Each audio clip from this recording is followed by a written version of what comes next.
अप्पा, हां. उद्या तुम्हाला शाळेत बोलवलंय कोण? मॅथ्स टीचरनी. का? अरे काही मेजर नाही असं. तिने मला विचारलं की 7x3 काय असतं. ओके. तर मी म्हटलं 21.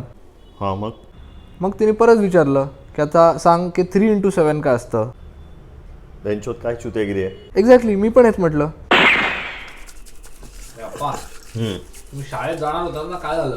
अरे सॉरी यार, विसरलो. उद्या जातो मी, शूटला होतो रे. तर उद्या तुम्ही डायरेक्ट प्रिन्सिपललाच भेटायला जा. का? ते पीटी टीचर आले होते, हां. त्यांनी विचारलं हां. डावा हात वर करून दाखवा. हां. आम्ही केला. हां. मग आता डावा पाय वर करून दाखवा. हां. मी केला. आता उजवा हात वर करून दाखवा. केला. मग म्हणाले आता उजवा पाय वर करून दाखवा. डावा हात वर कर, डावा पाय वर कर, उजवा हात वर कर आणि उजवा पाय वर कर. मग माणूस काय लवड्यावर उभा राहणार का? आम्ही पण हेच बोललो.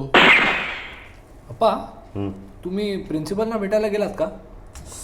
अरे सर्दीमुळे नाकाचा भोसडा झालाय, उद्या नक्कीच जातो. सॉरी. आता उद्या नाही गेलं तरी चालेल, आपण उद्या लोणावळ्याला जाऊ. लोणावळा? का? कारण मला सस्पेंड करून टाकलं ना आठवड्याभरासाठी. कशाला?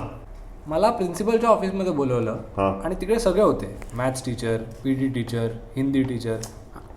हिंदी टीचर तिकडे काय घालत होती? एक्झॅक्टली, मी पण हेच विचारलं.